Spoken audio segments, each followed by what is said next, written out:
Thank you mga kaibon, maraming salamat po. Welcome back sa YouTube channel natin mga kaibon. Kumusta po kayong lahat?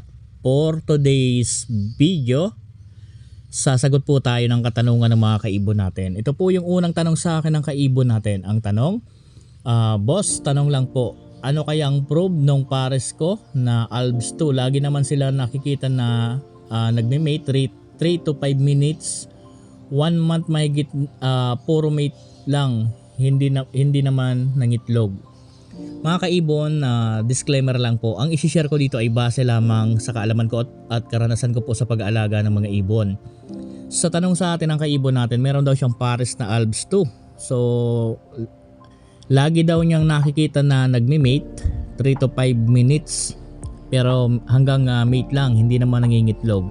So ano ba ang mga posibleng dahilan kung bakit hindi nagiging successful itong pagme-mate ng mga alaga po ni Sir? So unang-una, baka po meron kang mga binibigay dyan na mga pang paitlog, yung mga egg booster, kagaya ng mga egg 1000 or kung anong pellet ang ibinibigay mo dyan para sa pangingitlog.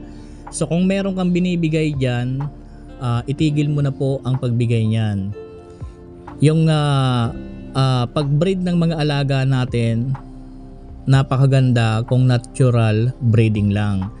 Kung meron ka pong binibigay ng mga pellet, itigil mo na po yan, lalo po kung nagbibigay po kayo ng mga successor pellet, egg 1000. So hindi po yan akma para sa mga alaga nating ibon, para po yan sa mga manok at itik. So kapag po nasusobrahan ang bigay niyan sa alaga natin, hindi po natutuloy ang pangingitlog dahil po napakataas po ng ingredients na nakaakma po dyan. Hindi po yan para sa alaga natin. Kaya po kung meron kayong mga binibigay na ganyan, itigil nyo na po. Doon na lang tayo sa normal breeding.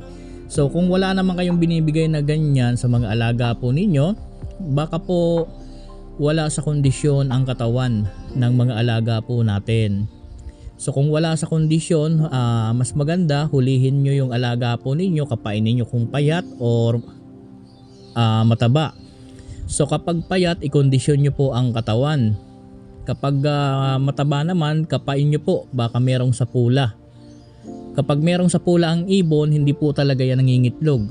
Lalo po kapag nakita po ninyo na medyo bukol yung puwetan, so talagang hindi po yan mangingitlog dahil po dyan sa sapola. So kung halimbawa may sapola, ang gawin po ninyo, i-diet po ninyo para po gumaling sa sapola yung alaga po ninyo. Ida-diet lang po yan, babawasan lang po ang patoka. Ngayon kung wala naman yan sa kondisyon ang katawan, i-kondisyon nyo po. Unang gawin po ninyo, purgahin. So sa pagpurga ng ibon, kung bukas ka magpupurga, dapat mamayang hapon, ang alas 5, alas 4, tanggalin mo na yung tubig, tanggalin mo na yung patoka. Tapos kinaumagahan, doon ka na po magpupurga. Ang ibigay nyo pong pamurga is yung hammer ng sagupaan. Ngayon sa pagpurga, halimbawa kinaumagahan na, una po ninyong ibigay yung tubig na merong gamot na pamurga. Doon sa paglagay ng pamurga, 2 patak lang po ng sagupaan na hammer. Okay na po yan, i-shake po ninyo tapos ibigay sa mga alaga po natin. Ngayon, kapag nakita po na uminom na po yung alaga po ninyo ng binigay ninyong pamurga, mga 3 minutes or 5 minutes pwede nyo nang ibigay yung patoka nila. So ang itatagal ng pamurgang yan, dapat 4 na oras, papalitan mo na yan kasi gamot po yan.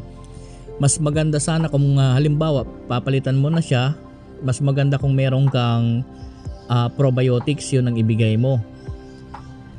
Kung wala namang probiotics, pwede namang sana kahit dextrose powder lang, okay na po yan para mahimasmasan lang sa gamot na ininom.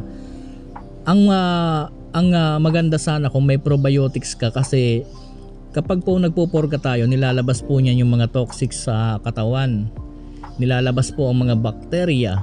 Ngayon, kapag nilabas po ang bakterya, meron po yan kasamang good bacteria na nag-aalaga sa katawan ng mga alaga po natin sa loob. Ngayon, kung meron po kayong probiotics, maganda po yun dahil ibinabalik po nun yung mga nailabas po na good bacteria ng probiotics.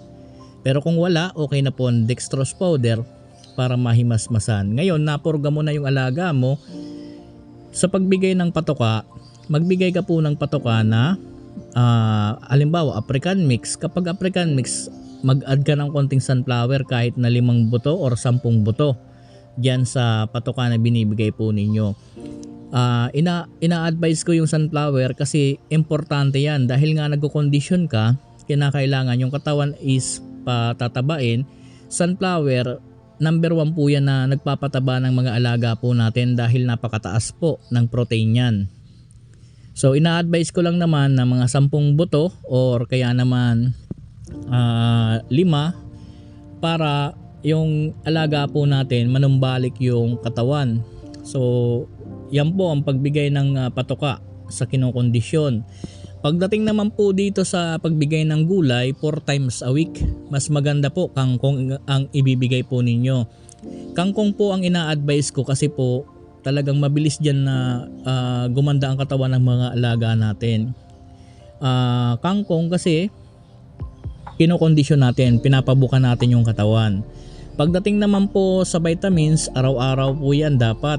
Vitamins, medyo tapangan nyo ng konti, hindi naman masyadong matapang, yung talagang tansyahin nyo na lang. So halimbawa nagawa mo na yan, magbilang ka po ng 15 days or 10 days. Kapag po 10 days na, hulihin nyo po yung alaga po ninyo, kapain ninyo. Kung okay na ang katawan sa 10 days, itigil nyo na po ang pagbigay ng sunflower, ibalik nyo na po sa maintain na patoka. Huwag na po kayo magbibigay ng sunflower additional. Kung sa African mix, yun na lang, African mix na lang. So yan po mga posibleng dahilan mga kaibon. At ito ang tamang paraan ng pagkondisyon. Ngayon, kung okay naman ang katawan niyan, wala naman sapola, hindi naman payat, ito na po ang pinakang number 1 na dapat na gawin po ninyo. Ito mula pa noon sa simula, ipinapayo ko na po ito. Ako po kapag nagbi-breed kasi kahit po ang mga alaga natin basal yan, lahat po ng iniitlog niyan, for example 5, halos talaga lahat yan per tail. Kung meron mag-impertail dyan, isa lang.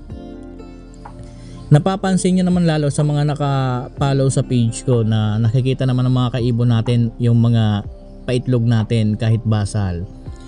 Ang ginagawa ko dyan, number 1, kapag basal, tinitriman ko po yung balahibo sa puwetan.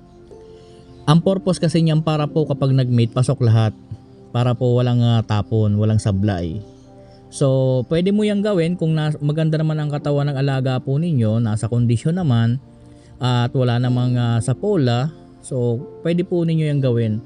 Ngayon, kung kahit na saan naibon mo dyan, pwede pong gawin yan sa mga basal. Gupitan nyo po yung pinakang balahibo sa puwetan, triman nyo lang. Tinitriman po yan para po talagang pasok na pasok. So kapag nagawa mo na yan lahat, tansyahin mo na lang din kung ano ba sa mga pinapayo ko rito ang kulang sa alaga mo. Ang dapat mong i-apply ngayon dyan sa mga alaga mong yan. Baka kasi sa mga binanggit ko, isa rito ang dahilan kaya hindi peppertail o hindi nag-iitlog pala, yung alaga po ninyo. So baka ito makatulong sa iyo. Number 1 po yan na ginagawa natin, tinitriman yung balahibo sa puwetan, kinokondisyon kung payat, tamang pagbigay ng patoka, vitamins, gulay, okay naman lahat. At number 1 din na pinapayo ko sa mga kaibon natin dito, huwag po kayong magbibigay ng mga egg booster ng yan, mga successor at kung ano-ano pang paitlog. Alam nyo mga kaibon, nakakasira po yan sa alaga natin. Napakataas kasi ng yan mga kaibon, ingredients na nilagay. Hindi po talaga yan akma sa ibon, para po yan sa itik at manok mga kaibon. Talagang kumbaga hindi talaga pwede. Sa mga kalapati siguro pwede pa, pero sa mga alaga natin na maliliit, small bird, halos talagang sa experience ko yan kasi mga kaibon. Noon, bigay din ako ng bigay niyan. Minsan kahit nasundin mo yung tamang proseso sa pagbigay, talagang mas marami ang impertail kaysa pertail. Kagaya ng successor pellet, ibinibigay yan, hindi pa po nangingitlog. Kapag nangitlog na po, ini-stop na ang pagbigay. Ganun pa rin naman, wala namang pinagbago.